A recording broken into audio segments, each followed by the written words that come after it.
You got to know the whole story. Now, that's true of our faith story. So, you got to know the beginning, the middle, and the end of the faith story.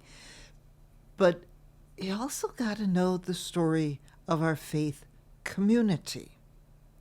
It's really important to know that whole story because, well, it can give you a lot of clues as to things that are going on, how people think, where things go, and the nature of that community.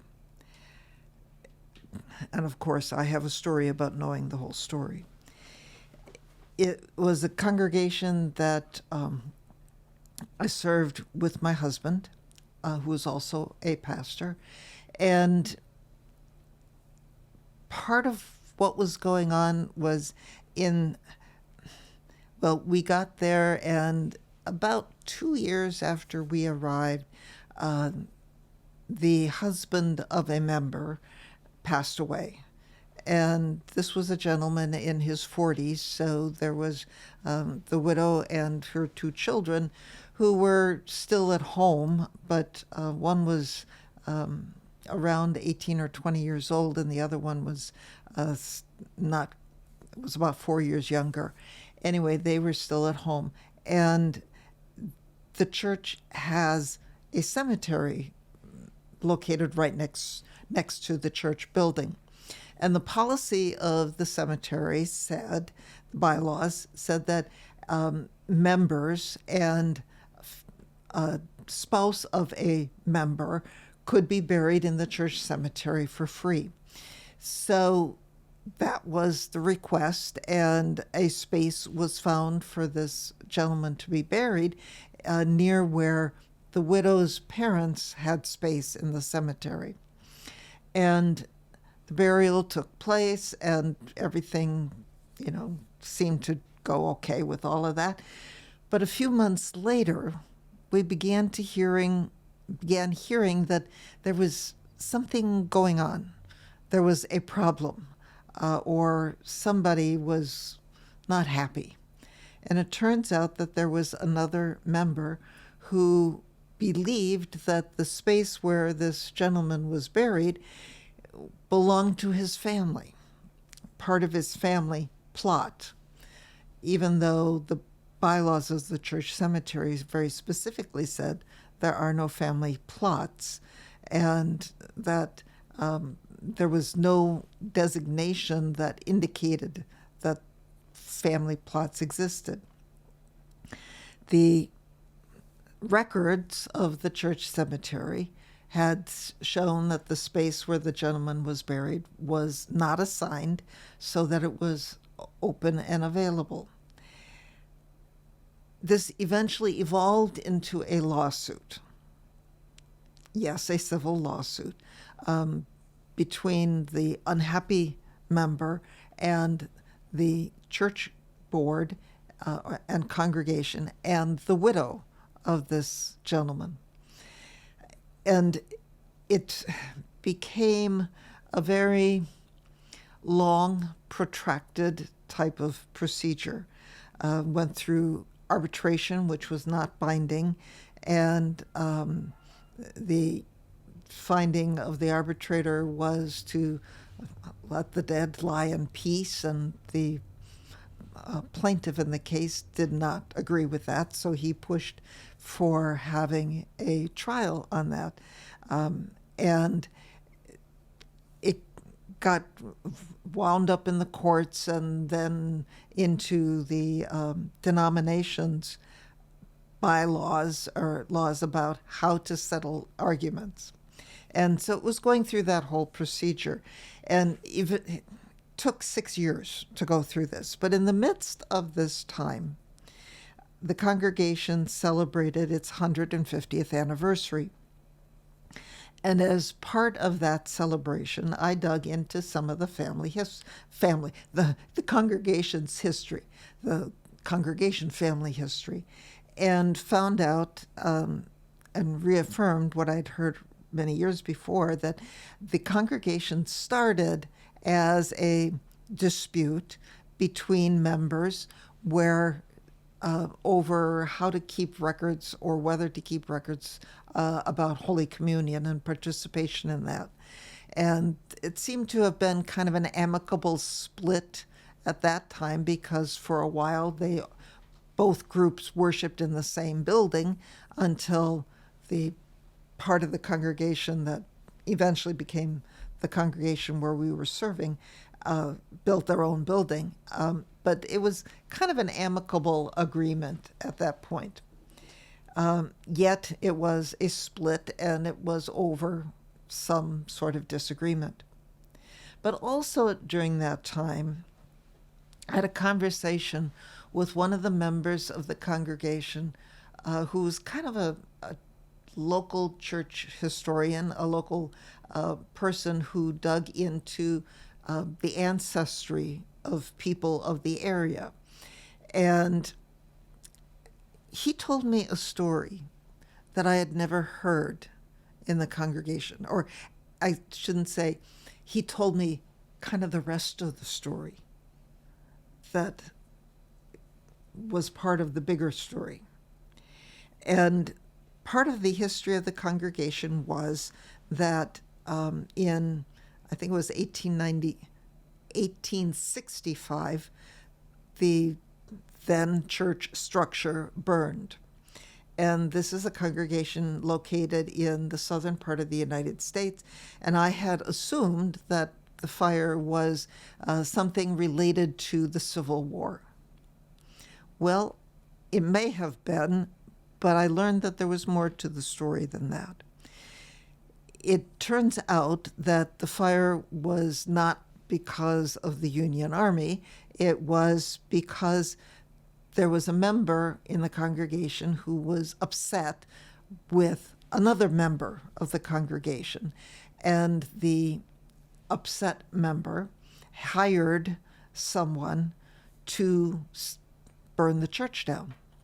But this person who was hired didn't think it proper that the pulpit Bible and the communion ware should go up in smoke with the fire, and so removed that and hid that in someplace kind of like a hollow log or something in a wooded area.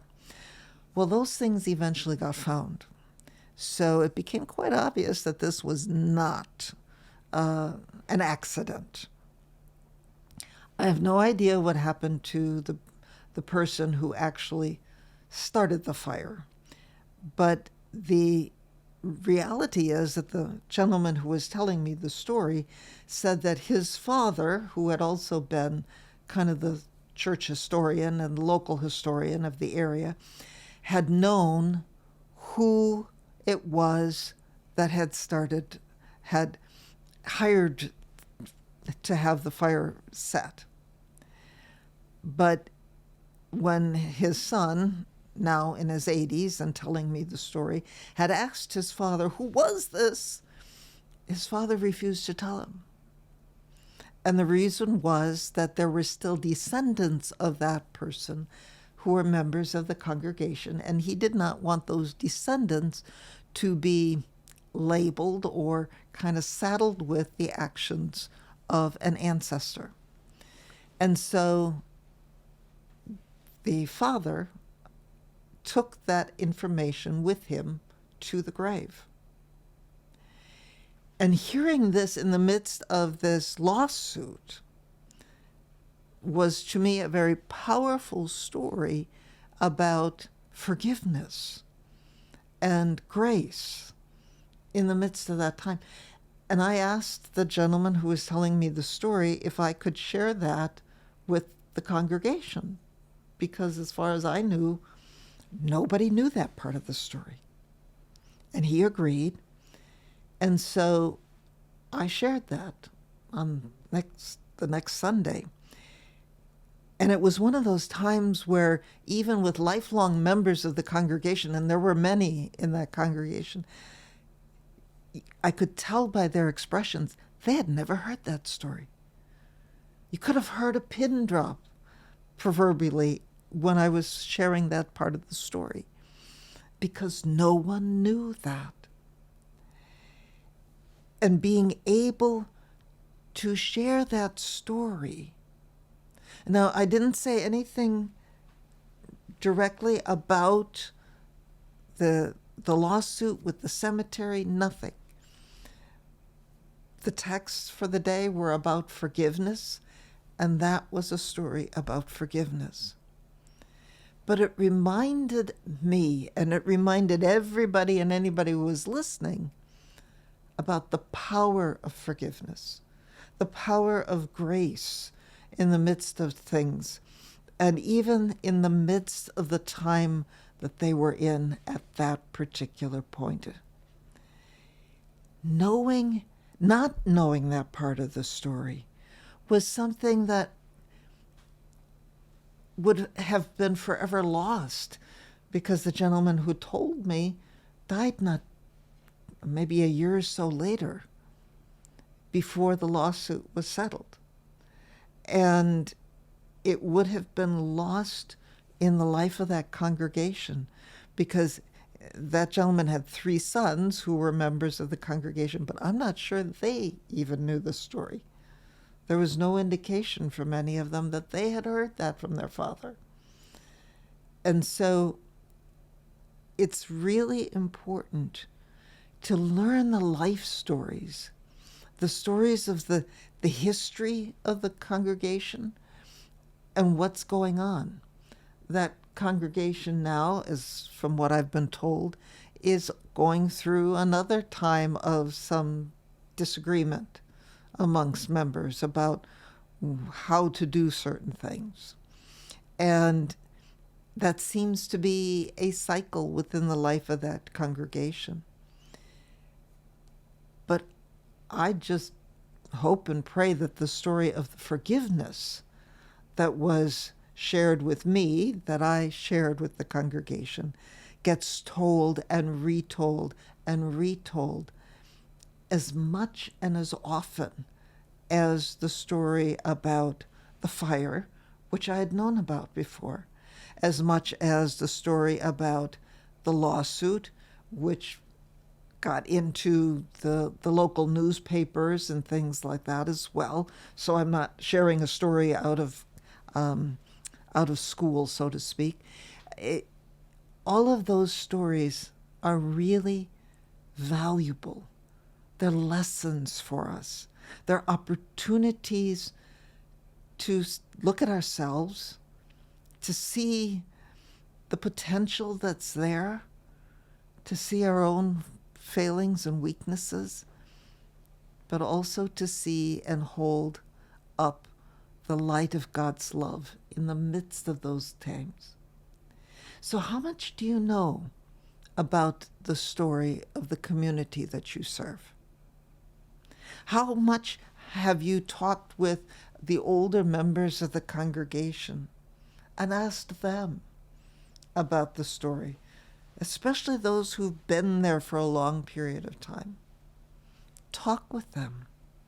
Listen to what they share about how that congregation has grown and developed, about the things that were important, not important, the struggles and the disagreements that were there.